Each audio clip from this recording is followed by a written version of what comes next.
This is All India Radio. The news read by Saira Mujtaba.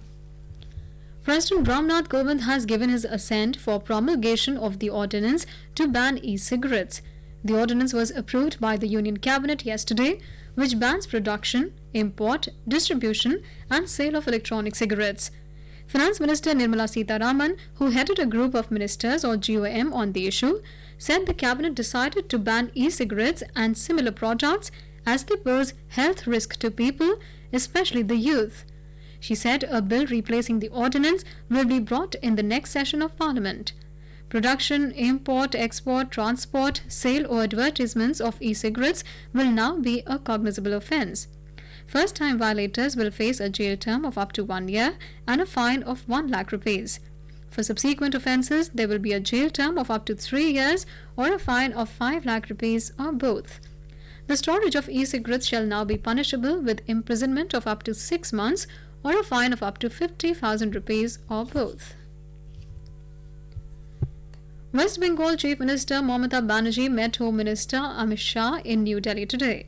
Later, talking to media, Ms. Banerjee said she handed over a letter to the Home Minister urging that the genuine voters left out in the NRC in Assam should be given another chance.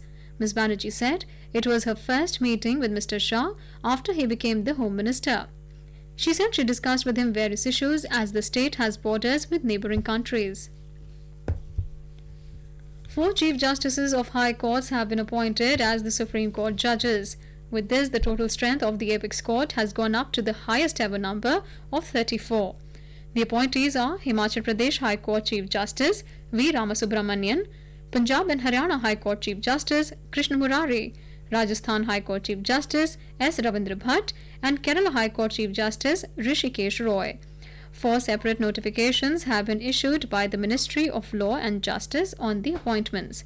The Supreme Court Collegium, led by Chief Justice of India Ranjan Gogoi, had recommended their names for appointment to the Apex Court on 28th of August. The Parliament had recently increased the number of judges in the Supreme Court from 31 to 34, including the Chief Justice of India. Defence Minister Rajnath Singh today flew on familiarization sortie on the indigenous fighter aircraft Tejas in Bengaluru. After the sortie, which lasted around 30 minutes, the Defence Minister said he chose the aircraft because it was built indigenously and flying experience in the fighter aircraft was thrilling. He said India has reached a level of exporting fighter planes across the world. The Defence Minister said flying on Tejas was an amazing and exhilarating experience. He said Tejas is a multi-role fighter with several critical capabilities and is meant to strengthen India's air defence capabilities. Tejas, a single-engine, delta-wing, multi-role light fighter, was designed by the Aeronautical Development Agency or ADA and is produced by Hindustan Aeronautics Limited HAL for the Indian Air Force.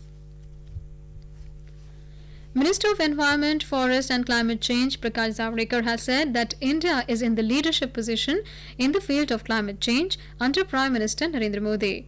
Talking to reporters in New Delhi, Mr. Javadekar said, under the dynamic leadership of Mr. Modi, the country has taken various steps in reducing energy consumption of industries, increasing green cover and setting a target of 100 gigawatt of solar power and 175 gigawatt renewable energy. He said the world is waiting to hear Mr. Modi at the UN Climate Change Conference in New York being organized by the UN Secretary General. The minister said the government has taken important steps by increasing land forest area, boosting energy efficiency and e-mobility. Jammu and Kashmir Chief Secretary B.V.R. Subramaniam has asked Divisional Commissioners of Kashmir, Jammu and Ladakh to review the availability of state land in each district. The objective is to develop it as a land bank for setting up industrial estates in the districts and for other big-ticket projects like Medicities. Directions have been issued to Deputy Commissioners or DCs of Bandipora and Ramban districts to identify suitable land for establishing degree colleges. The DCs of Baramulla, Udhampur, Rajouri, Ramban and Pulwama districts have also been directed to identify land for setting up police stations for Anti-Corruption Bureau. And that is the end of this news bulletin.